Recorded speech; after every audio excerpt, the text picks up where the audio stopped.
Hey again, young bucks. Today we're going to look at our third character in our roguelike deck builder, and also talk a bit about card pools.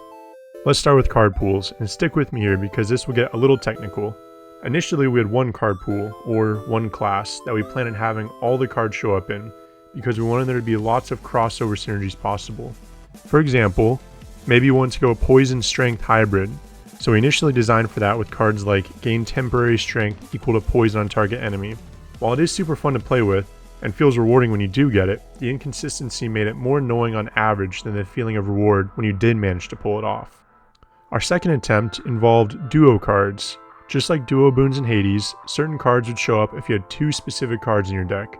Again, this was pretty fun to mess around with and brought back some more consistency, but unfortunately, it still didn't feel too good to be offered 8 different archetype synergies randomly. With 3 cards showing up in each reward screen, you only had a roughly 30% chance of seeing a card you would even consider taking for your deck, so we ultimately put this idea on the back burner. This leads us to our class system we have now. It's not like the tried and true roguelike deck builder formula. Each class has their own card pool of roughly 100 plus unique cards, which means you are much more consistent with seeing cards that fit your archetype.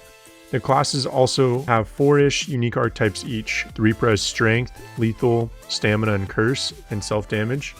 The Warlock has Block, Poison, Burn, Draw, and Discard.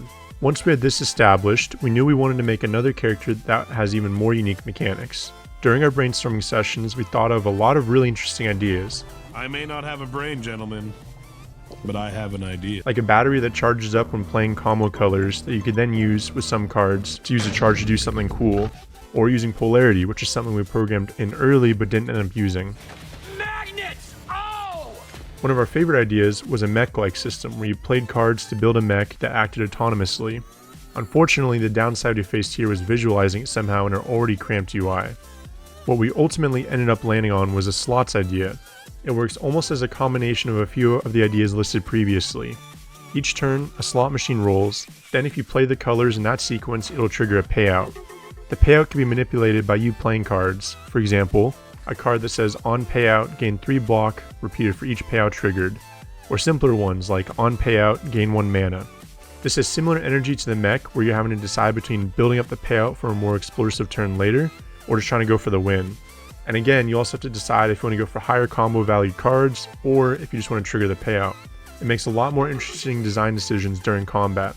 We also have sub archetypes within this, like purposefully not triggering payout to get benefits, or re-rolling the slot to see specific colors on the slot machine.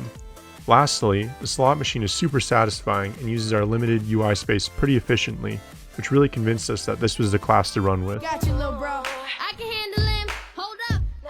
I can handle him. The next archetype we wanted to add to the Gambler class has to do with coins, seeing as we were already rolling a slot machine. Coin cards work by having a limited number of coins on them. Whenever you use the card, its coin count gets reduced, and if it hits 0, the card is pocketed for that combat. The trade-off, however, is that the coin cards are typically stronger than normal cards. You also have to balance using them at the right time and spending resources refilling the coins on them. This does open a lot more unique interactions though. For example, we have a card that can increase your max coins on cards. So maybe you have a card that can only hold 1 coin normally, meaning in 1 use this combat, but now holds 2 and you can refill it when it reaches 1 coin. So you could reuse a pretty strong card by investing some resources early in the fight. Or now, we could also make cards that interact with the deck a bit more, like a card that deals damage equal to the coins on cards in your deck. The last archetype we decided on for this class came to us through playtesting our other characters actually. We already have charms that make the cards unplayable, but what if we had cards that played other cards, and we already have ways to remove the charms, so why not expand on that? This archetype focuses on really strong cards, but they can't normally be played by themselves, because they start with the broken charm on them. This means you have to either remove the charms in the extraction scene or black market, or you can play them randomly with other cards. For example, the card Gamble plays a random card from hand, or in higher combo tiers, multiple cards from hand, which can play that unplayable strong card. We now also have cards that have a lot of similar charms on them, which opened up another design space. What if we had cards that did more if you had more cards in hand with a specific charm on them? Overall, it's a lot of fun trying to minimize RNG with this archetype while playing to get explosive outcomes. We ended up leaving it at 3 archetypes for this class, as each one seemed a lot more technical and more tricky compared to the other 2 classes' archetypes.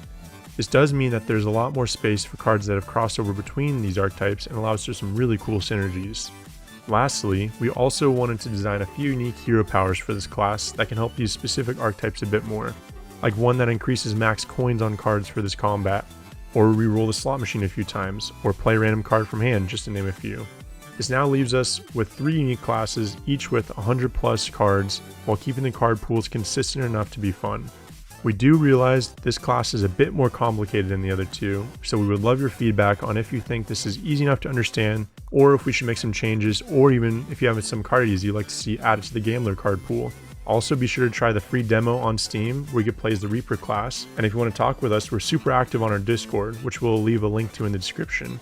Don't forget to wishlist the Drawstring dungeon on Steam, and thanks for watching.